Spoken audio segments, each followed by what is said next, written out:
इस एपिसोड में हम कंप्लेंट प्रोसीडिंग्स के रिलेटेड जितने भी प्रोविजंस हैं उनको देखेंगे। तो सबसे पहले देखते हैं कि कंप्लेंट प्रोसीडिंग्स होती क्या हैं। ये मैं आपको पिछले एपिसोड में भी बता चुका हूँ कि जब आप कोई भी क्रिमिनल लॉ को मोशन में लाना चाहते हैं तो आप एफआईआर रजिस्टर करते हैं। लेकिन कई बार ये होता है कि आपकी एफआईआर जो है वो रजिस्टर नहीं होती या पुलिस उस पर इन्वेस्टिगेशन नहीं करती। तो ऐसे में आपके पास रिकोर्स ये है कि आप सेक्शन 154 में ही एसपी जो सुप्रिटेंडेंट ऑफ पुलिस आप उनको अप्रोच करेंगे। लेकिन वहाँ उसके बाद भी अगर आपकी एफआईआर रजिस्टर नहीं होती या उस पर इन्वेस्टिगेशन नहीं होती तो आपके पास उसके बाद रिकोर्स आता है कंप्लेंट प्रोसीडिंग्स का, जो कि आती है सेक्शन 200 में। इसमें क्या होता है, इसमें आप कंप्लेनेंट बनकर एक कंप्लेंट तैयार करेंगे, उसके साथ अकम्पनिंग डॉक्यूमेंट्स लगाएंगे और आप दे देंगे जी मजिस्ट्रेट को। अब आपका मामला मजिस्ट्रेट के पास चला गया। अगर मजिस्ट्रेट कन्विंस हो जाता है आपकी कंप्लेंट से और आपके अकम्पनिंग डॉक्यूमेंट से, तो वो आगे की प्रक्रिया करेंगे। जैसे आपके एग्जामिनेशन होगा वो हम डिटेल में करेंगे, अभी के लिए बेसिक समझ लीजिए। फिर ये जो मामला है ये एज अ कंप्लेंट केस चलाया जाएगा। इसमें बाकायदा इंक्वायरी होगी, ट्रायल होगी, वो सभी चीजें होंगी। तो जहां पर अगर पुलिस आपके उसके लिए नहीं आ रही है तो एक प्रावधान है कि आप मजिस्ट्रेट के पास जाकर डायरेक्ट अपनी प्रोसीडिंग्स को इनिशिएट करा सकते हैं। तो क्या क्या ऑप्शंस होते हैं उनको हम देखते हैं।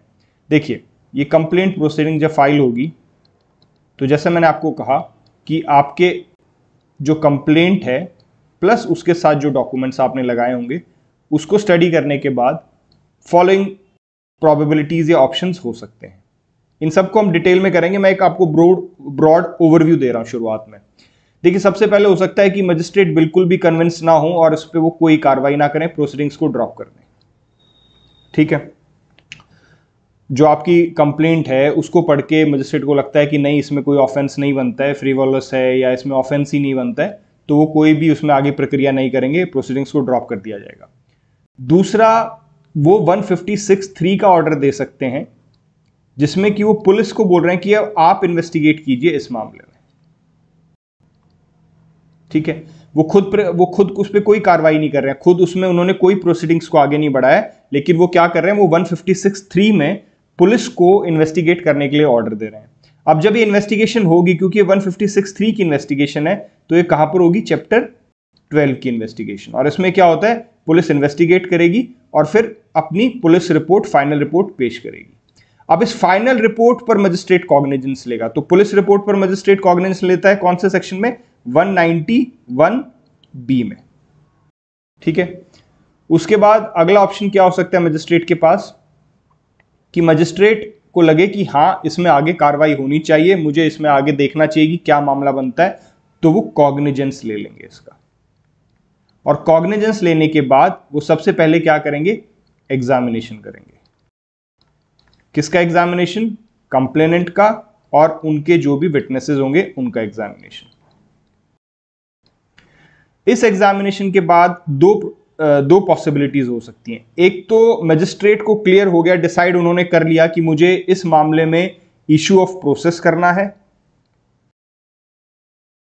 जो कि सेक्शन 204 में है, या फिर मुझे ये कंप्लेंट डिसमिस करनी है, जो सेक्शन 203 में आता है। देखिए, जब उन्होंने एग्जामिनेशन किया, कंप्लेंट की बात सुन ली, विटनेस की बात सुन ली, तो he has made a decision, वो डिसाइड करने की स्थिति में आ चुके हैं।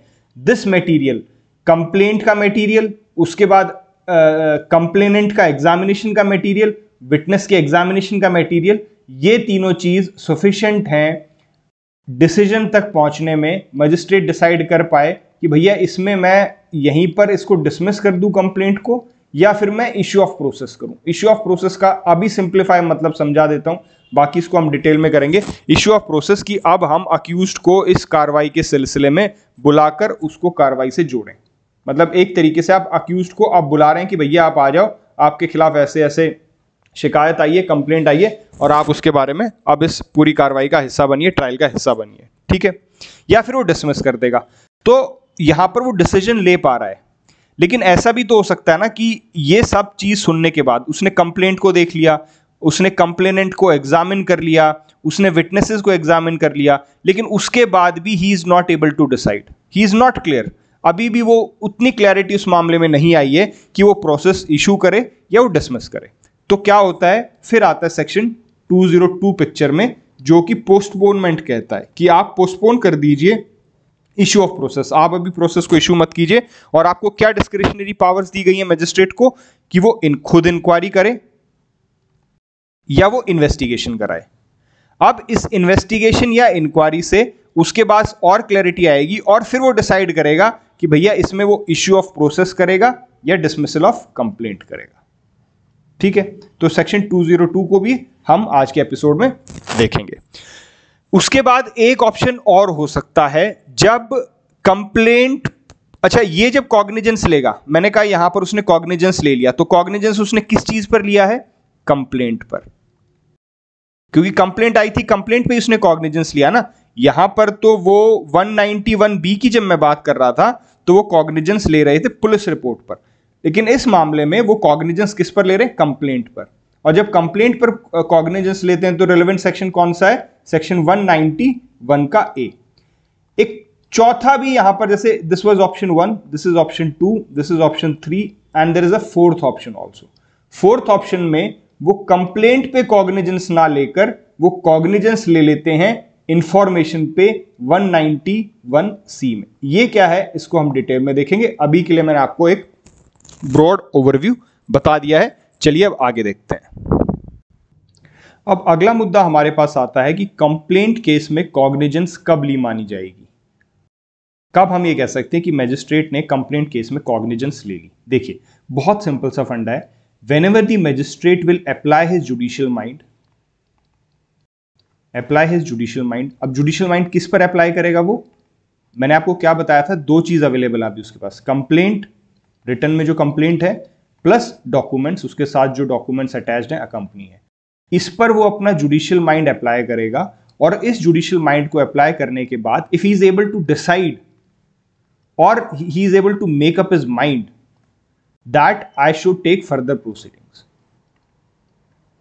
तो इसका मतलब उसने कॉग्निजेंस ले लिया। ठीक है, बहुत सिंपल सी बात है। जैसे ही कंप्लेंट, देखिए कंप्लेंट गई, उसके पास रिटर्न में कंप्लेंट है, उसके साथ डॉक्यूमेंट्स हैं, वो कंप्लेंट को पढ़ेगा। पढ़ने के बाद अगर कंप्लेंट पढ़ने के बाद उसको क्लियर हो जाए, ठीक है, कंप्लेंट्स में एलिगेशंस होंगे, फैक्ट्स को बताया गया होगा कि ये हुआ है, वो हुआ है, ऐसे हुआ है, इसके ऊपर अपना जुडिशियल माइंड अप्लाई करने के बाद, इसके ऊपर जब अपना जुडिशियल माइंड अप्लाई करेगा और जुडिशियल माइंड अप्लाई करने के बाद अगर उसके दिमाग में क्लैरिटी आ जाती है कि भैया मुझे इसमें फर्दर प्रोसीडिंग्स करनी चाहिए, तो जैसे ही वो फर्दर प्रोसीडिंग्स करेगा उसने कॉग्निजेंस ले लिया। तो सारी कहानी किस पर बेस्ड है, फर्दर प्रोसीडिंग्स पे। अब आपके मन में सवाल ये उठ सकता है कि फर्दर प्रोसीडिंग्स कौन सी मानी जाएंगी, तो उसका जवाब हमें मिलता है सेक्शन 200 में। देखिए सेक्शन 200 एक बार देखते हैं, प्लीज ओपन योर बेरेक्ट।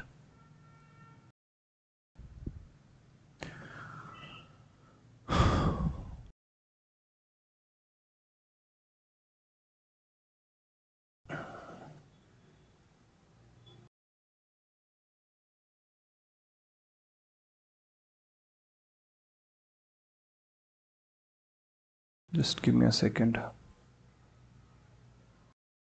Section 200.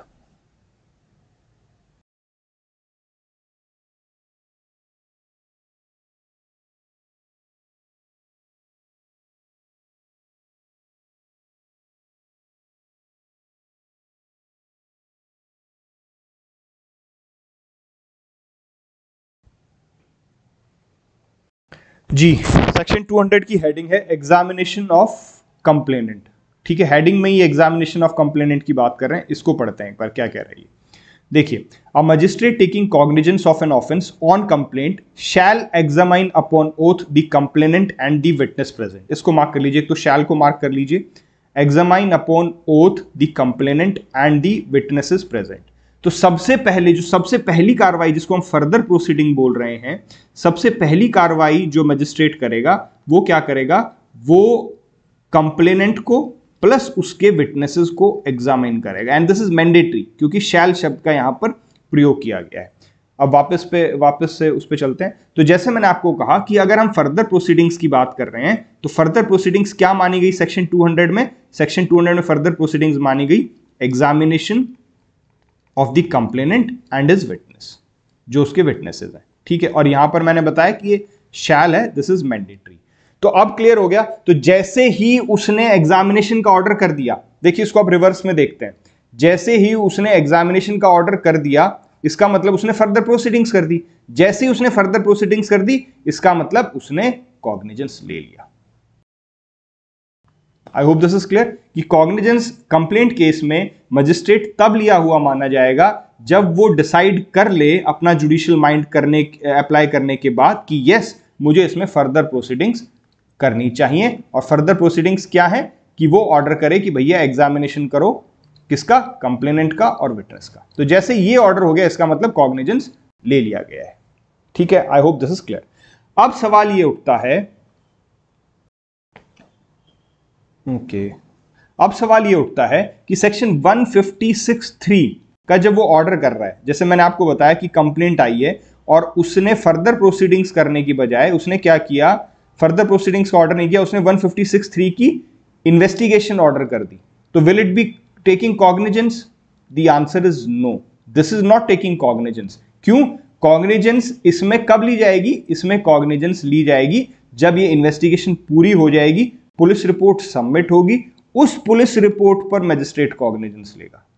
अगर हम इसको कॉग्निजेंस लेना मान लें तो फिर इस पे कॉग्निजेंस कैसे लेगा? फिर तो there will be a clash between section 191 B, because investigation 191 B में आती है, और क्योंकि ये कंप्लेंट केस में इन्वेस्टिगेशन ऑर्डर हुई है तो 191 ए, तो इसके बीच में क्लैश हो गया ना। दो कॉग्निजेंस मजिस्ट्रेट कैसे ले सकता है एक ही ऑफेंस में या एक ही केस में, ठीक है। तो यहां पर 156(3) इज नॉट टेकिंग कॉग्निजेंस, ये सिर्फ उसने अभी ऑर्डर किया है। कॉग्निजेंस वो जब इसकी पुलिस रिपोर्ट आ जाएगी उस पर वो जाकर फाइनली कॉग्निजेंस लेगा, ठीक है। आई होप दिस इज क्लियर। इसमें दो जजमेंट्स हैं जिसमें सारे फंडे डिस्कस किए गए थे, जिसको मैंने अभी आपको बताया है, नोट्स में भी हैं लेकिन फिर भी still I will mention it here. State of West Bengal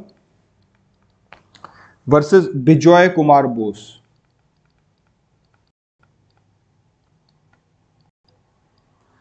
nineteen 1978 supreme court, ठीक है। दूसरी जजमेंट भी देख लीजिए, दोनों में एक ही बात कही गई है, तो आप कोई भी एक मेंशन कर सकते हैं, दोनों कर दें और अच्छी बात है।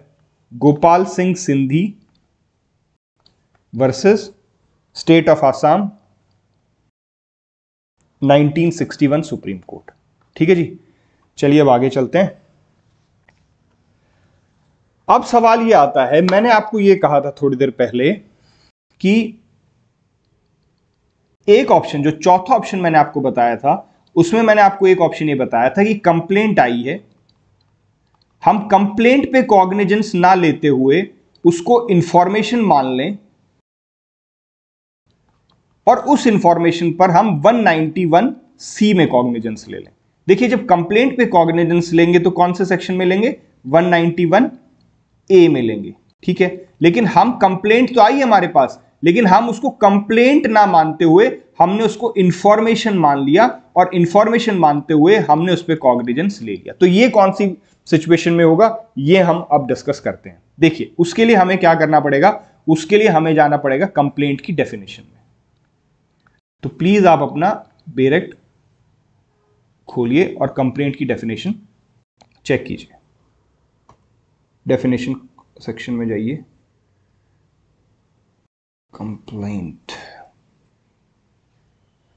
Just give me a second.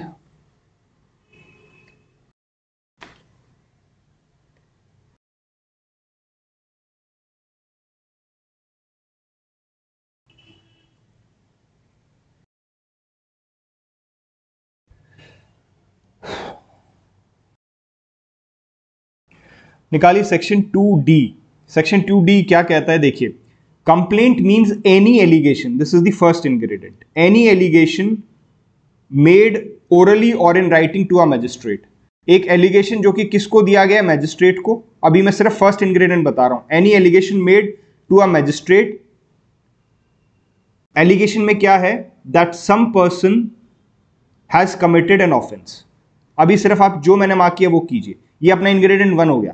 Any allegation made to a magistrate, और उस एलिगेशन में क्या कह रहा है वो, दैट सम पर्सन, वो अननोन भी हो सकता है, नोन भी हो सकता है, हैज कमिटेड एन ऑफेंस। ठीक है, अब आप, मैं कलर चेंज करके बता रहा हूं आपको ताकि आपके लिए आसान हो जाए। दूसरा मार्क कीजिए, एलिगेशन कैन बी ओरली और in writing, this is our second ingredient. ठीक है जी, अब हम आते हैं अपने थर्ड इंग्रेडिएंट पे, जो कि सबसे इंपॉर्टेंट इंग्रेडिएंट है, जिसके बारे में हम अभी बात करने के लिए जा रहे हैं। थर्ड इंग्रेडिएंट इज कि allegation is made with a view to his taking action under this code. तीसरा इंग्रेडिएंट, एलिगेशन इसलिए मजिस्ट्रेट को सौंपा गया है ओरली या राइटिंग में, ताकि मजिस्ट्रेट इस कोड के अंडर कुछ एक्शन ले सके। ठीक है, तो इसको यहां पे देखते हैं। मान लीजिए ए कह रहा है कि बी ने कुछ ऑफेंस किया है, तो ये एलिगेशन इसने किसको सबमिट किया, जुडिशियल मजिस्ट्रेट को। ओरली भी हो सकता है और राइटिंग में भी हो सकता है, लेकिन ये एलिगेशन किस लिए किया है, this is the most important thing, with a view to his taking action, ताकि मजिस्ट्रेट साहब इस मामले में कुछ एक्शन ले सके। कौन सा एक्शन, जो इस कोड में एक्शन बताया गया है। It is as simple as that. So we have 3 major ingredients of complaint. Complaint is allegation made against known या अननोन, क्या allegation, that he has committed an offence committed. ठीक है, किसको दिया जाएगा, जुडिशियल मजिस्ट्रेट को। यह रिटन भी हो सकता है और ओरल भी हो सकता है।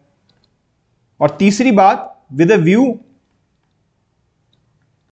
That magistrate take action under this code. ठीक है, अब मान लीजिए एक सिचुएशन आप सोचिए, हुआ क्या कि सेक्शन 200 में कंप्लेंट जो है वो मजिस्ट्रेट को दी गई। मजिस्ट्रेट ने अपना जुडिशियल माइंड अप्लाई किया और उन्हें लगा कि यार इसमें आगे देखना चाहिए, कार्रवाई करनी चाहिए, आगे हम एग्जामिनेशन, अगली स्टेप क्या है, फर्दर प्रोसीडिंग क्या है, एग्जामिनेशन ऑफ कंप्लेंट। ठीक है, अब जब एग्जामिनेशन ऑफ कंप्लेंट के लिए उन्होंने कंप्लेनेंट को बुलाया, तो कंप्लेनेंट साहब ने मना कर दिया कि जी मैं अपना एग्जामिनेशन नहीं कराऊंगा, या वो आया ही नहीं। जैसे ही कंप्लेनेंट मना करता है, तो देखिए इस पॉइंट पर फर्क पड़ा ना। इसका मतलब जो उसने एलिगेशन दिए थे, जो उसने एलिगेशन लगाए थे किसी और व्यक्ति पर मजिस्ट्रेट के सामने, he didn't put those allegations with a view that magistrate take action. क्योंकि अगर वो चाहता कि मजिस्ट्रेट एक्शन ले तो वो एग्जामिनेशन कराता। क्योंकि वो अपना एग्जामिनेशन नहीं करा रहा है, इसका मतलब क्या हुआ कि वो चाहता ही नहीं कि मजिस्ट्रेट एक्शन ले। गेटिंग द पॉइंट, अगर कंप्लेनेंट अपना एग्जामिनेशन नहीं करा रहा है सेक्शन 200 में, इसका मतलब वो चाहता ही नहीं है कि मजिस्ट्रेट एक्शन ले। और अगर वो नहीं चाहता तो इसका मतलब हमारी कंप्लेंट की जो डेफिनेशन थी वो पूरी नहीं हुई, क्योंकि कंप्लेंट के हमारे 2 इंग्रेडिएंट्स थे, जिसमें कि तीसरा इंग्रेडिएंट पूरा नहीं हो रहा है, सिर्फ पहला और दूसरा हो रहा है। तो जब इंग्रेडिएंट्स ही पूरे नहीं हो रहे हैं डेफिनेशन के, इसका मतलब हम इसको कंप्लेंट मान ही नहीं सकते। बिकॉज ये जो कंप्लेंट, ये जो एलिगेशन उसने दिए हैं लिखित रूप से, वो कंप्लेंट तब मानी जाएगी जब वो सारे इंग्रेडिएंट्स पूरे हो रहे हो। लेकिन इसमें तो तीसरा इंग्रेडिएंट पूरा ही नहीं हो रहा। क्यों? क्योंकि वो एग्जामिनेशन के लिए तैयार नहीं है। एग्जामिनेशन के लिए तैयार नहीं है, इसका मतलब he do not want magistrate to take action. तो ये वाला इंग्रेडिएंट पूरा नहीं हो रहा। अब क्या करें? अब भैया मजिस्ट्रेट साहब के पास तो जो इंफॉर्मेशन तो आ चुकी है ना। देखिए उसने ये जो दिया है कंप्लेंट रिटन फॉर्म में, इसका मतलब इंफॉर्मेशन, इसमें जानकारी है ना, एलिगेशंस है, तो इसका मतलब इंफॉर्मेशन तो आ ही चुकी है ना मजिस्ट्रेट साहब के सामने। तो अब मजिस्ट्रेट साहब क्या करेंगे? ठीक है भैया, मान लिया ये कंप्लेंट तो नहीं बनती क्योंकि इसके इंग्रेडिएंट्स पूरे नहीं है, लेकिन इंफॉर्मेशन तो मेरे पास आ गई ना। और जब इंफॉर्मेशन आज आ गई तो मजिस्ट्रेट को सेक्शन 191C में ये पावर है कि उस इंफॉर्मेशन पे वो कॉग्निजेंस ले ले। ठीक है, तो मजिस्ट्रेट यहां पे कॉग्निजेंस ले लेगा एज ए इंफॉर्मेशन केस। तो हमने यहां पर क्या देखा कि आई थी कंप्लेंट, लेकिन कंप्लेंट पे कॉग्निजेंस नहीं हो पाया, तो उस कंप्लेंट में जो इंफॉर्मेशन थी उस इंफॉर्मेशन पे मजिस्ट्रेट ने कॉग्निजेंस ले लिया। ठीक है जी, I hope this is clear. आगे चलते हैं। चलिए अब डिस्कशन को आगे बढ़ाते हैं। आगे मुद्दा ये आता है, अब हम एग्जामिनेशन जो हम बार बार बोल रहे हैं सेक्शन 200 में जो हम एग्जामिनेशन कर रहे हैं उसके अलग अलग एक्सपेक्ट को हम डिटेल में देखते हैं। ठीक है, सबसे पहले हम ये देखते हैं कि ये एग्जामिनेशन है क्या। ठीक है, what is this examination, then we will see कि इसका पर्पस क्या है, क्यों की जाती है। तीसरी बात, ये एग्जामिनेशन कौन करेगा, हु विल डू। चौथी बात, क्या इस एग्जामिनेशन में ओथ दिलवाई जाएगी। अगली बात, क्या ये रिटन फॉर्म में इसको रिड्यूस डाउन किया जाएगा। उसके बाद क्या ये साइन की जाएगी। और उसके बाद क्या इसमें अक्यूज पार्टिसिपेट कर सकता है। और इस डिस्कशन का लास्ट पार्ट कि क्या ये सब्सटेंटिव पीस ऑफ एविडेंस होगी या नहीं होगी। इन सब पहलुओं को हम डिस्कस करते हैं बारी बारी। देखिए, सबसे पहले देखते हैं कि ये एग्जामिनेशन है क्या। जैसा मैंने आपको बताया कि जैसे ही मजिस्ट्रेट सेक्शन 200 में कॉग्निजेंस लेगा तो उसे फर्दर प्रोसीडिंग जो करनी है, सबसे पहली प्रोसीडिंग जो उसे करनी है कॉग्निजेंस लेने के बाद, वो उसे एग्जामिनेशन करना है। किसका एग्जामिनेशन करना है, कंप्लेनेंट का, जिसने शिकायत दर्ज की है, और जो भी वो विटनेस लेकर आना चाहे उसका। ठीक है जी, तो क्या ये मैंडेटरी है, चलिए सेक्शन 200 में देखते हैं। देखिए क्या कह रहे हैं सेक्शन 200। जब मैंने आपको सेक्शन 200 इंट्रोड्यूस किया था तो मैंने आपको मार्क करवाया था शैल। क्लियरली बोल रहा है, a magistrate taking cognizance of an offence on complaint shall. तो ये जो एग्जामिनेशन है ये मैंडेटरी हो गई। ठीक है, अगला हमारा सवाल था कि इसका पर्पस क्या है। देखिए, ये एग्जामिनेशन करके मैजिस्ट्रेट ये देखना चाहता है कि भैया प्राइमा फेसी केस है भी या नहीं है। अभी तक उसने कंप्लेंट पढ़ी है, सिर्फ कंप्लेंट पढ़ के उसको लगा कि हाँ यार देखना तो चाहिए, कंप्लेंट में तो मुझे लग रहा है कि कुछ सब्सटेंस है, लेकिन अभी भी वो श्योर नहीं है। और श्योर नहीं है तो ये मैंडेटरी प्रोविजन हमने लगा दिया कि वो एग्जामिनेशन करे, क्योंकि जो क्लैरिटी है वो एग्जामिनेशन करने के बाद ही आएगी। तो बेसिकली इस एग्जामिनेशन का पर्पस ये है कि मजिस्ट्रेट ये चेक कर रहा है कि एक प्राइमी फेसी केस बन रहा है या नहीं बन रहा। अगर तो देखिए बन रहा है तो वो क्या करेगा, वो इश्यू ऑफ प्रोसेस कर देगा सेक्शन 204 में। और अगर नहीं बन रहा तो क्या करेगा, डिसमिसल ऑफ कंप्लेंट। ये वर्ड्स बहुत इंपॉर्टेंट हैं और इन्हीं वर्ड्स का हमें इस्तेमाल करना है कि कंप्लेंट को डिसमिस कर दिया है, डिसमिसल ऑफ कंप्लेंट। और ये कहां पर होता है, सेक्शन 203। तो पर्पस भी अब हमें समझ में आ गया। तीसरी बात, ये करता कौन है, चलिए दोबारा से चलते हैं। A magistrate taking cognizance of an offence on complaint shall examine upon oath the complainant and the witness present. तो किसको बोला गया है, किसका काम बताया गया है, ये काम बताया गया मैजिस्ट्रेट का। ठीक है, ये भी अपना क्लियर हो गया। लेकिन इसमें हम थोड़ा सा डिस्कशन और आगे कर लेते हैं। चलिए, बेरेक्ट से हमें ये पता चल गया कि ये जो एग्जामिनेशन करेगा ये अपने मैजिस्ट्रेट साहब करेंगे। ठीक है जी, डन हो गया। लेकिन एक सवाल कई बार ये आता है कि क्या पब्लिक प्रोसिक्यूटर ये एग्जामिनेशन कर सकता है। सिंपल सा लॉजिक लगाओ, जब बेरेक्ट ये कह रहा है कि मैजिस्ट्रेट शैल, तो इसका मतलब पब्लिक प्रोसिक्यूटर नहीं कर सकता। लेकिन कई बार क्या होता है कि मजिस्ट्रेट भी वहीं पर है और पीपी उसका एग्जामिनेशन कर रहा है, मजिस्ट्रेट की सुपरविजन में ही कर रहा है, तो यही माना जाता है कि मजिस्ट्रेट ने ही वो एग्जामिनेशन किया है। लेकिन मान लीजिए मजिस्ट्रेट वहां पर है ही नहीं और पब्लिक प्रोसिक्यूटर उस एग्जामिनेशन को कर लेते हैं, तो इसका मतलब क्या हुआ, दिस इज इनक्यूरेबल इरेगुलरिटी।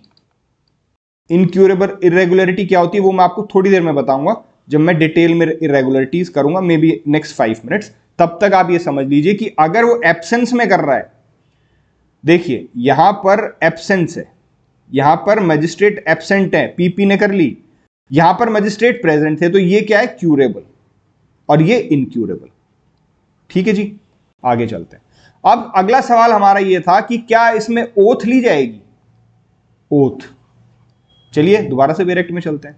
क्या कह रहा है, a magistrate taking cognizance of an offence on complaint shall examine upon oath. आ गया ना, मार्क कर लीजिए, इसका मतलब ओथ इसमें ली जाएगी। ठीक है जी, अगला सवाल क्या था, ओथ का भी क्लियर हो गया। क्या ये रिटन फॉर्म में होगा, क्या ये साइन होगा, देखते हैं डायरेक्ट क्या कहता है। If any and the substance of such examination shall be reduce to writing. कुछ करने की जरूरत ही नहीं भैया, सभी आंसर्स हमें बेरेक्ट में मिल जाएंगे। क्या कह रहा है कि जो भी सब्सटेंस होगा एग्जामिनेशन का वो रिड्यूस इनटू राइटिंग होगा, इसका मतलब राइटिंग भी हमें करानी है। क्या ये साइन होगा? आगे चलते हैं। एंड शेल बी साइंड, आ गया ना, साइंड भी हो गया।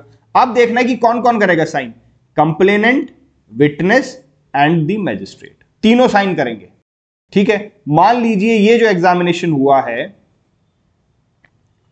ये जो एग्जामिनेशन हुआ है ये हुआ है कंप्लेनेंट का, तो इस पे कौन करेगा? कंप्लेनेंट करेंगे और मैजिस्ट्रेट करेंगे। और मान लीजिए जो विटनेस का एग्जामिनेशन हुआ उस पे कौन करेगा? विटनेस करेगा और मैजिस्ट्रेट करेगा। तो कुल मिला के आपको समझ ये रखना है कि भैया तीनों साइन करेंगे अपनी अपनी स्टेटमेंट पर। अब देखिए जो कंप्लेनेंट की स्टेटमेंट उस पे विटनेस के साइन तो होंगे नहीं, उस पे कौन करेगा? Complainant plus magistrate. और जो विटनेस की स्टेटमेंट है उस पे कंप्लेनेंट क्यों करेगा? तो वहां पर कौन करेगा? Witness plus magistrate. ठीक है, आगे चलते हैं। अगला इशू क्या था? साइन का हो चुका है, रिटर्न का हो चुका है। रिटर्न में हम एक चीज और देख सकते हैं, रिटर्न में हम ये देख सकते हैं कि क्या इसका फॉर्म, क्या, जैसे हमने ये तो बोल दिया कि रिटर्न फॉर्म में होगा, पर जैसे हम पहले भी देखते आए हैं कि इसका फॉर्म क्या होगा, तो फॉर्म होगा इसका क्वेश्चन आंसर फॉर्म। अब ये बेरेक्ट में नहीं दिया गया है, ये जुडिशियल प्रोनाउंसमेंट, जुडिशियल डिसीजंस में बार बार कहा गया कि क्वेश्चन आंसर फॉर्म में ये होना चाहिए। अगर ये क्वेश्चन आंसर फॉर्म में नहीं है तो कोई बात नहीं, ये एक क्यूरेबल इरेगुलरिटी है। अगेन क्यूरेबल इरेगुलरिटी क्या होती है? I just tell you in 5 minutes, क्योंकि जब हम सारी इरेगुलरिटीज इकट्ठे से करेंगे तो ये क्यूरेबल, एक ऐसी इरेगुलरिटी जिसको क्योर किया जा सकता है, और दूसरी कौन सी थी? इनक्योरेबल। ठीक है, चलिए ये भी हो गया है, रिटर्न फॉर्म का भी हो गया है, साइन भी हो गया है। अब आता है सवाल, क्या अक्यूज पार्टिसिपेट कर सकता है? देखिए अभी तक पिक्चर में अक्यूज नहीं आया। क्यों नहीं आया? क्योंकि अक्यूज को 204 सेक्शन में जब हम इश्यू ऑफ प्रोसेस करेंगे तब अक्यूज पिक्चर में आएगा। इससे पहले हम अक्यूज को नहीं बुला रहे हैं। अभी हम ये देख रहे हैं कि अक्यूज के खिलाफ जो एलिगेशंस हैं उसमें कितना दम है। भाई अक्यूज को बुलाया भी जाना चाहिए, या झूठी बातें हैं, या ऑफेंस ही नहीं बनता, या एलिगेशन झूठे हैं, अभी उसकी जांच चल रही है। तो यहां पर तो अक्यूज पिक्चर में आया ही नहीं है, तो इसका मतलब अक्यूज एग्जामिनेशन नहीं कर सकता, क्योंकि जब वो उसको पता ही नहीं कि उसके खिलाफ कंप्लेंट हो गई, अभी तक उसको कोई नोटिस नहीं गया है। लेकिन मान लीजिए बाय चांस अक्यूज कोर्ट परिसर में उपलब्ध हैं, वहीं पर थे बाय चांस, उन्होंने पता लगा अरे कंप्लेंट है, मेरे खिलाफ ही कंप्लेंट है, और वो पार्टिसिपेट करना चाहें उस एग्जामिनेशन में, तो क्या कर सकते हैं? नो। यहां पर अक्यूज का इस लेवल पर कोई भी लोकस स्टैंडाई नहीं है। At this level there is no locus standi of the accused and accused cannot participate in the examination at this point. अब आते हैं एक थोड़ा सा, ये तो बहुत आसान सी चीजें हो गई, अब देखते हैं कि ये सब्सटैंटिव पीस ऑफ एविडेंस होगा क्या? जो एग्जामिनेशन हुई है वो अपने किस काम आएगी आगे ट्रायल में? Will it be a substantive piece of evidence? देखिए सब्सटैंटिव पीस ऑफ एविडेंस है या नहीं, उसके कुछ पहलू हैं, वो देखते हैं कि वो पहलू इसमें पूरे हो रहे हैं या नहीं हो रहे। इसमें एग्जामिनेशन जो हुआ है वो ओथ पर हुआ है, examination oath, good, substantive evidence के लिए जरूरी है, तो ये एग्जामिनेशन ऑन ओथ हो गया, गुड। दूसरी बात, क्या उसका क्रॉस एग्जामिनेशन हुआ? मान लीजिए हमने स्टेटमेंट ली है कंप्लेनेंट की, तो क्या उसका क्रॉस एग्जामिनेशन किया अक्यूज ने? उसको कोई अपॉर्चुनिटी मिली है? बिल्कुल भी नहीं, नो। तो क्योंकि उसका क्रॉस एग्जामिनेशन नहीं हुआ है, there has been no opportunity given to the accused at this stage, therefore ये एक सब्सटैंटिव पीस ऑफ एविडेंस नहीं होगा, because substantive piece of evidence के लिए जरूरी है कि यहां पर क्रॉस एग्जामिनेशन की अपॉर्चुनिटी अक्यूज्ड को मिली हो। दूसरी बात, ये अभी इंक्वायरी प्रोसीडिंग्स हैं, this is not trial proceedings. अभी हम क्या कर रहे हैं? सिर्फ इंक्वायरी कर रहे हैं, these are inquiry proceedings and not trial proceedings. तो कुल मिला के ये सब्सटैंटिव पीस ऑफ एविडेंस नहीं होगा। अब सब्सटैंटिव पीस ऑफ एविडेंस नहीं है तो इसका इस्तेमाल किस किस काम के लिए किया जा सकता है? इसका इस्तेमाल किया जा सकता है सेक्शन 157 में कॉरोबोरेट करने के लिए। मान लीजिए आज वो कोई स्टेटमेंट दे रहा है, ये उसका एग्जामिनेशन हुआ सेक्शन 200 में, उसको रिकॉर्ड कर लिया। अब यही व्यक्ति ए जो ये स्टेटमेंट दे रहा है 200 में, ये कल को ट्रायल में दूसरी स्टेटमेंट देगा, this is statement 1 and this is statement 2। तो पहले वाली स्टेटमेंट से हम दूसरी वाली स्टेटमेंट को कोरोबोरेट कर सकते हैं। देखिए जनाब, इसने पहले भी यही कहा था और आज भी यही कह रहा है, he has not change statement, ये कोरोबोरेशन हो गया। दूसरा, हम इसको सेक्शन 145 में क्रॉस एग्जामिन कर सकते हैं इस स्टेटमेंट नंबर 1 का इस्तेमाल करते हुए। तीसरा, हम सेक्शन 145 में ही इसे कॉन्ट्राडिक्ट कर सकते हैं। ठीक है। चौथा, क्या ये डाइंग डिक्लेरेशन के रूप में इस्तेमाल हो सकती है? The answer is yes. I will tell you how. मान लीजिए ए जो है वो विक्टिम है और उनको बी ने चाकू मारा है, गोली मारी है, कुछ भी मारी है। ए ने कंप्लेंट केस कर रखा है इस इंसिडेंट को लेके, hypothetical situation I am telling you. ठीक है। अब इस इंजरी से, जिस इंजरी को एलेज करके वो कोर्ट गए हुए हैं, इस इंजरी से उनकी डेथ हो जाती है। कब? सेक्शन 200 की स्टेटमेंट देने के बाद। स्टेटमेंट दी उन्होंने और शाम को गए तो वो उसी इंजरी से उनकी डेथ हो गई। तो will it be a dying declaration? Yes, it will be a dying declaration. ठीक है। क्या ये सेक्शन, द डाइंग डिक्लेरेशन का सेक्शन कौन सा है? Section 32 Indian Evidence Act. I hope you remember this. अब section 33 of Indian Evidence Act, क्या ये section 33 of Indian Evidence Act में इस्तेमाल होगी? अब मैं आपको ये नहीं बताऊंगा कि सेक्शन 33 कौन सा होता है, वो आप खुद चेक करेंगे। और मैं कम से कम एक्सपेक्ट करता हूं कि आपको अब तक सेक्शन 33 याद होना चाहिए। अगर नहीं है, it is okay, but it is your homework, you go and check yourself. ठीक है। अब सेक्शन 33 पे ये अप्लाई नहीं होता। क्यों? क्योंकि यहां पर क्रॉस एग्जामिनेशन नहीं हुआ, और सेक्शन 33 के लिए जरूरी है कि क्रॉस एग्जामिनेशन हुआ हो। तो I hope this point is clear that examination under section 200 is not a substantive piece of evidence, क्योंकि यहां पे अभी तक क्रॉस नहीं हुआ है। इसका इस्तेमाल हम सेक्शन 157 में कोरोबोरेशन के लिए, 145 में क्रॉस एग्जामिनेशन के लिए और सेक्शन 145 में ही कॉन्ट्राडिक्शन के लिए कर सकते हैं। अगर उसी इंजरी से मृत्यु हो गई तो 32 में कर सकते हैं, लेकिन सेक्शन 33 में हम इसका इस्तेमाल नहीं कर सकते। आई होप दिस इज क्लियर। ठीक है। अब अगला ये सवाल आता है कि हम आपसे ये कह रहे हैं कि सेक्शन 200 में दो लोगों का एग्जामिनेशन हो रहा है। किस किस का एग्जामिनेशन हो रहा है? एक तो कंप्लेनेंट का और एक उसके विटनेसेस का। तो क्या यहां पर विटनेसेस को कोर्ट समन करेगा? The answer is no. Section 200 का जो एग्जामिनेशन है, यहां पर कंप्लेनेंट को अपने विटनेस खुद लेके आने पड़ेंगे। वो कंप्लेनेंट की रिस्पॉन्सिबिलिटी है, कोर्ट की रिस्पॉन्सिबिलिटी नहीं है। जितने भी विटनेस उसके आए होंगे, एक आया हो, दो आया हो, तीन हो, मान लीजिए वो टोटल कह रहा है 8 विटनेस हैं लेकिन 3 ही आए, कोई बात नहीं, उन्हीं की एग्जामिनेशन हो जाएगी। लेकिन कोर्ट सेक्शन 200 में यहां पर समन नहीं कर सकता। यह जिम्मेदारी सिर्फ और सिर्फ किसकी है? कंप्लेनेंट की। चलिए आगे देखते हैं और क्या है। अगला मुद्दा यह है, मैं आपको बार बार यह बोल रहा हूं कि जो कोर्ट है उसको 200 में एग्जामिनेशन करनी ही करनी है, क्योंकि हमने शैल शब्द का उपयोग देखा। ठीक है। तो शैल शब्द का जो उपयोग यहां पर हुआ है, तो इसका मतलब ये मैंडेटरी हो गया है। अब ये मैंडेटरी है तो क्या ये हर केस में मैंडेटरी रहेगा, या इसके कुछ एक्सेप्शंस भी हैं जहां पर हम मजिस्ट्रेट को कुछ डिस्क्रिशन देंगे? तो जनाब बिल्कुल एक्सेप्शन है। एक्सेप्शन दिए गए हैं प्रोविजो 1 में और प्रोविजो 2 में। तो प्रोविजो 1 और 2 क्या कहता है, आइए उसको एक बार देख लेते हैं। थोड़ी सी इसमें हमें ये चीज़ चेक करनी है कि मैंने आपको बोला प्रोविजो 1 एंड 2, तो ये प्रोविजो 1 एंड 2 नहीं है, proviso A and proviso B है। तो प्लीज़ मेक दैट चेंज, ये proviso A and proviso B. ठीक है, चलो इसको देखते हैं। If a public servant acting, और ऊपर से देखते हैं, provided that when the complaint is made in writing. पहली चीज, कंप्लेंट राइटिंग में होनी चाहिए। दूसरी चीज, the magistrate need not examine. इस शब्द को आप मार्क कर लीजिए, इसकी बहुत ज्यादा रिलेवेंस है। नीड नॉट क्या कह रहा है? Need not examine the complainant and the witnesses. ठीक है, कि वो एग्जामाइन नीड नॉट है, मतलब नीड नॉट एग्जामाइन है। मैं बताऊंगा इसका फंडा क्या है।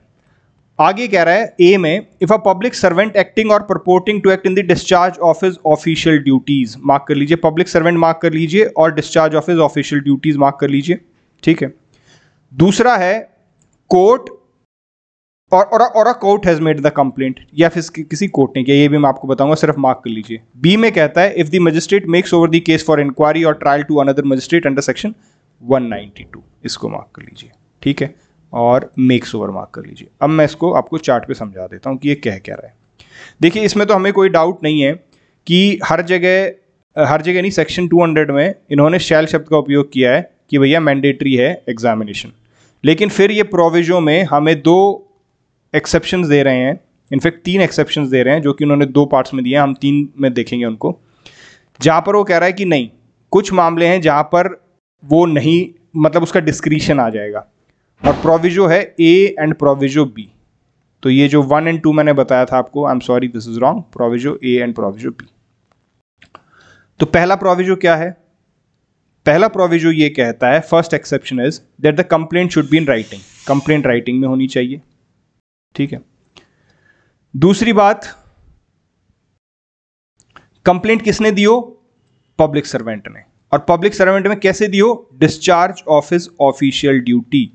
अगर पब्लिक सर्वेंट है, वो पर्सनल कैपेसिटी में दे रहा है, मान लीजिए कोई सरकारी मुलाजिम है, वो पर्सनल कैपेसिटी में किसी ए के अगेंस्ट एलिगेशन लगा रहा है, तो वो इसमें नहीं आएगा। लेकिन वो public servant as a public servant अपनी ऑफिशियल ड्यूटी निभाते हुए अगर कंप्लेंट दे रहा है, तो वो अपनी एक्सेप्शन 1 हो जाएगी। और इसका मैं आपको उदाहरण दूं तो सेक्शन 172 से सेक्शन 188 इंडियन पीनल कोड, ठीक है। मान लीजिए कोई व्यक्ति सरकारी काम में बाधा डाल रहा है, तो वो एक ऑफेंस है इंडियन पीनल कोड में।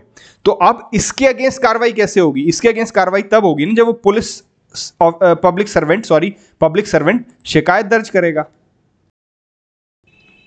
ठीक है। तो इसी तरीके से सेक्शन 172 से 188 में वो सब ऑफेंसेस हैं जो कि पब्लिक सर्वेंट के काम से संबंधित हैं, जो कि काम में बाधा डालना हो गया, या पब्लिक सर्वेंट के ऑर्डर को नहीं माना, या पब्लिक सर्वेंट के वो कुछ पूछ रहा है वो नहीं बताया। तो ये सारी चीजें इन ऑफेंसेस में कवर होती हैं। तो वहां पर वो कंप्लेंट राइटिंग में होनी चाहिए और पब्लिक सर्वेंट ने अपने डिस्चार्ज ऑफ ऑफिशियल ड्यूटी में उस कंप्लेंट को रजिस्टर कराया हो।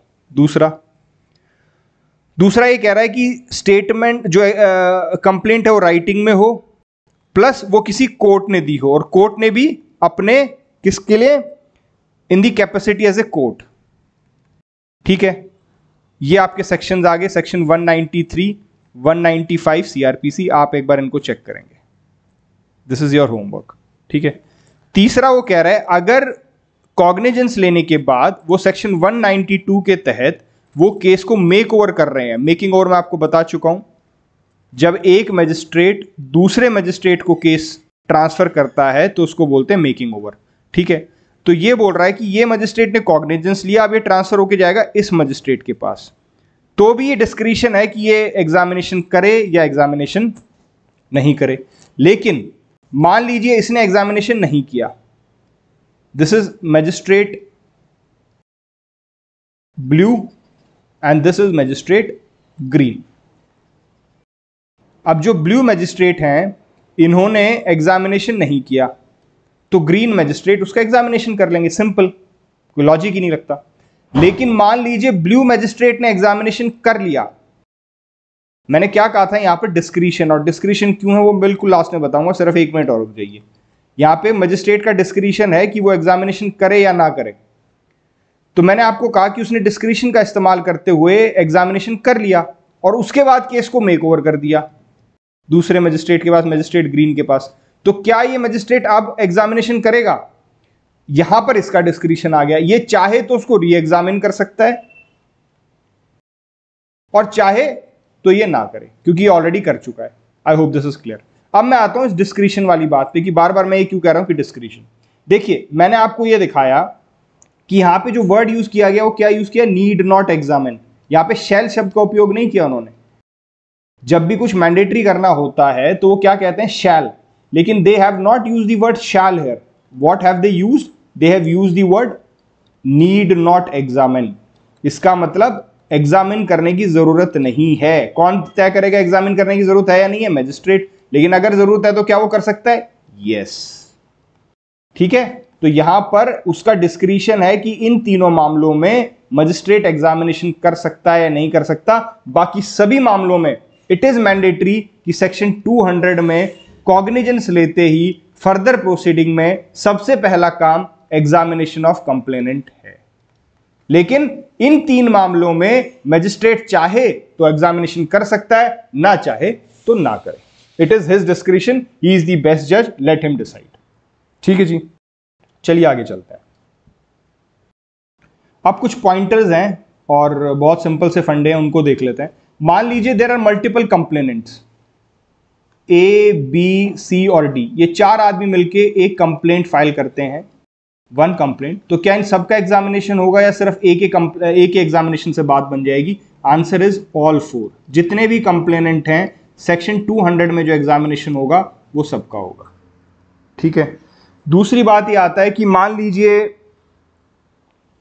कंप्लेंट प्रोसीडिंग्स में कोर्ट डिले कर रहा है, बहुत समय तक उसने मामले को लटका रखा है और उसमें अनरीजनेबल समय तक कंप्लेंट प्रोसीडिंग्स में उसमें कुछ नहीं किया गया, तो आप क्या करेंगे? Will go and approach the high court. This is normal logical thing.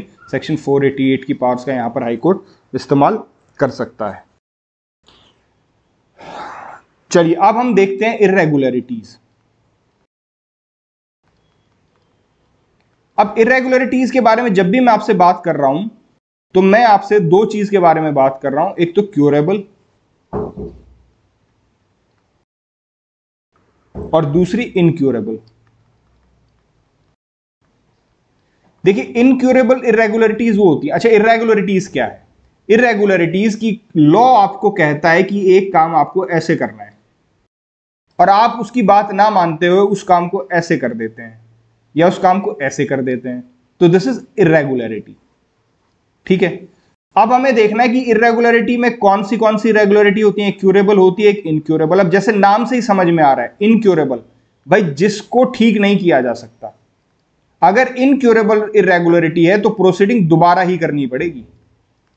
मान लीजिए एग्जामिनेशन आपने किया सेक्शन 200 में और उसमें कुछ इनक्यूरेबल इर्रेगुलरिटी आ गई तो पूरी प्रोसीडिंग कैंसिल हो जाएगी, दोबारा से एग्जामिनेशन आपको करना पड़ेगा। ठीक है, इसका इफेक्ट होता है ये।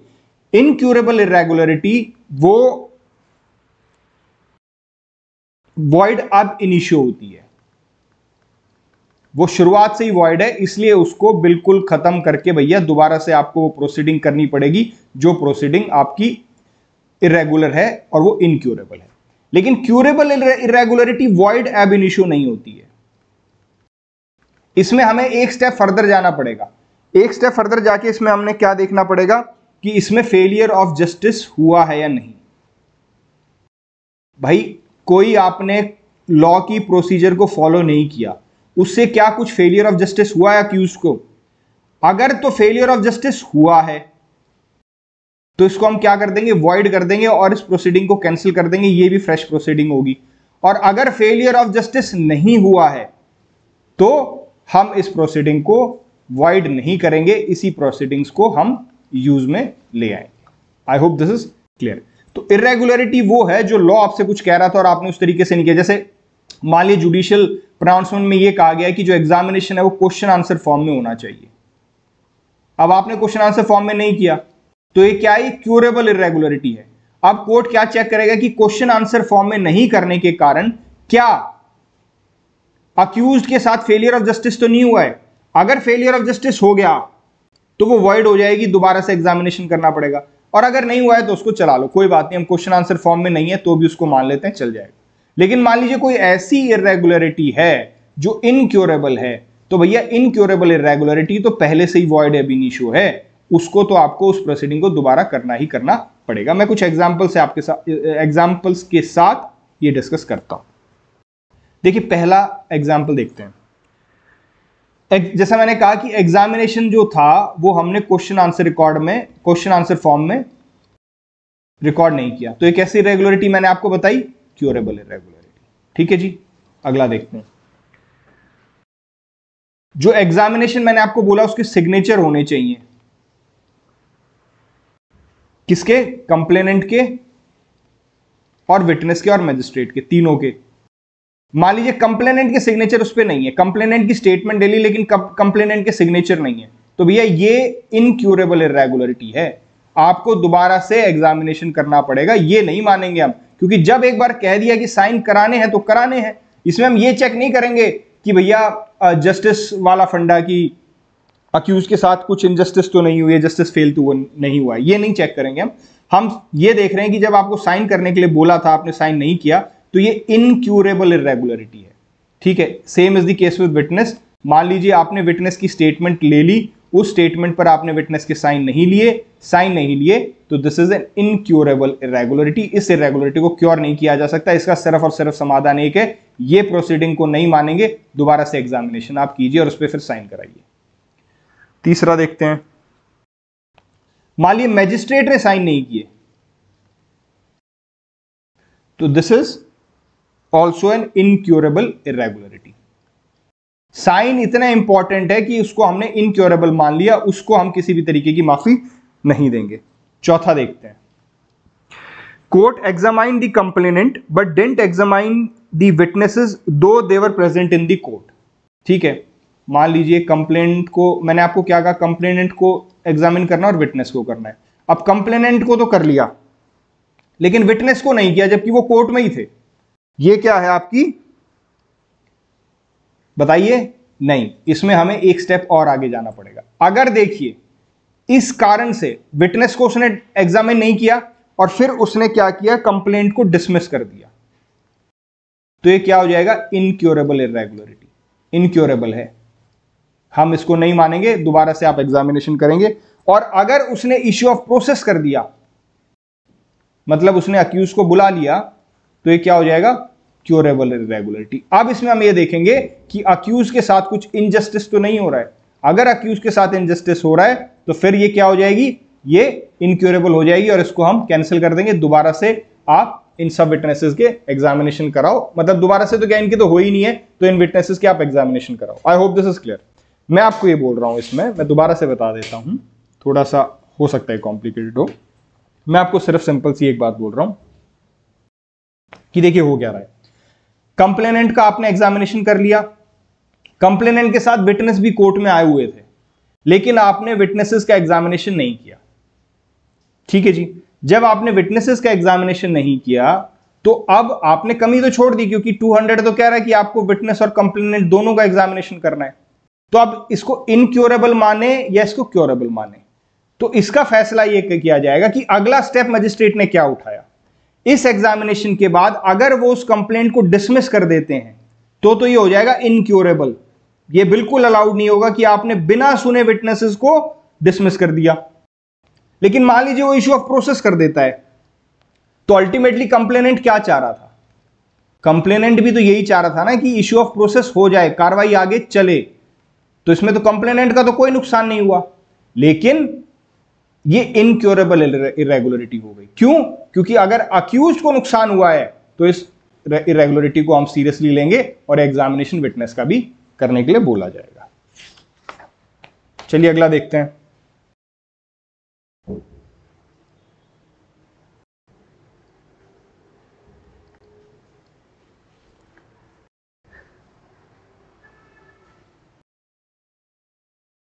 आगे वही है, डिसमिस कर देते हैं हम कंप्लेंट को बिना बिना कंप्लेनेंट और विटनेसेस को एग्जामिन किए, तो ये इनक्योरेबल इरेगुलरिटी है। तो you can read all these things in your notes. अब हम आगे चलते हैं, इरेगुलरिटीज, इनफ ऑफ इरेगुलरिटीज। अब हम आगे चल रहे हैं, अब हम देखेंगे सेक्शन 201। तो please take out your bare act and open section 201, उसको पढ़ते हैं पहले बेरेक्ट से। सेक्शन 201 बहुत ही सिंपल सा सेक्शन है और बहुत ही नॉर्मल सी बात कह रहा है। ये कह रहा है कि if the complaint is made to a magistrate who is not competent. भाई एक ऐसे मजिस्ट्रेट को आपने कंप्लेंट दे दी जो कि कॉम्पिटेंट नहीं था, ठीक है, तो वो कौन सा मजिस्ट्रेट हो सकता है? वो जुडिशियल मजिस्ट्रेट सेकंड क्लास हो सकता है, जिसको ऑथराइज नहीं किया गया है। सेक्शन 190 में बताया गया ना कि any magistrate can take cognizance. कौन? Judicial magistrate first class, CJM। लेकिन जुडिशियल मजिस्ट्रेट सेकंड क्लास सिर्फ कब लेगा? जब उसको स्पेशली ऑथराइज किया गया है। और मान लीजिए उसको ऑथराइज नहीं किया गया तो इसका मतलब वो कॉम्पिटेंट नहीं था कॉग्निजेंस लेने के लिए। तो हमने मान लीजिए किसी ऐसे मजिस्ट्रेट को कंप्लेंट दे दी जो कि कॉम्पिटेंट नहीं था कॉग्निजेंस लेने के लिए, तो वो क्या करेगा? सिंपल सी बात है, इसको हम दो में डिवाइड कर रहे हैं। अगर कंप्लेंट राइटिंग में है, अगर जो कंप्लेंट है वो राइटिंग में है, then he will return it for the presentation to the proper court with an endorsement to that effect। वो रिटर्न कर दी जाएगी कंप्लेंट, ताकि आप प्रॉपर कोर्ट में इसको प्रेजेंट कर सकें और उस पर इंडोर्स कर दिया जाएगा कि इसलिए रिटर्न की जा रही है बिकॉज यहां पर कॉग्निजेंस लेने की कॉम्पिटेंस नहीं है। If the complaint is not in writing, अगर वो राइटिंग में नहीं है तो वो क्या करेगा, direct the complainant to the proper court, उस कंप्लेनेंट को वो प्रॉपर कोर्ट में की तरफ डायरेक्ट कर देगा और वो प्रॉपर कोर्ट में जाकर फिर अपनी कंप्लेंट दे सकता है। तो इसमें सिंपल सी बात है, कुछ इसमें ज्यादा लॉजिकल समझने की जरूरत नहीं है। अगर किसी मजिस्ट्रेट के पास कॉम्पिटेंस, मजिस्ट्रेट नहीं, अगर किसी ऐसी कोर्ट में उसने मजिस्ट्रेट कोई ऐसा है जिसके पास कॉम्पिटेंसी नहीं है कॉग्निजेंस लेने की, तो ये दो ऑप्शंस हैं। अगर कंप्लेंट राइटिंग में है तो रिटर्न कर दीजिए ताकि वो प्रेजेंट कर सके, और अगर कंप्लेंट राइटिंग में नहीं है तो direct the complainant to the proper court. With this I end this episode, क्योंकि अगले एपिसोड में हम सेक्शन 202 पढ़ेंगे और उसके लिए प्रॉपर एक पूरा एपिसोड चाहिए। तो आई थिंक कि हम इसको अगले एपिसोड में ही कर लें because that will be a long episode, और इसमें भी I think we have almost done how much 50 minutes episode हो चुका है। तो अगले एपिसोड में मिलते हैं। Thank you.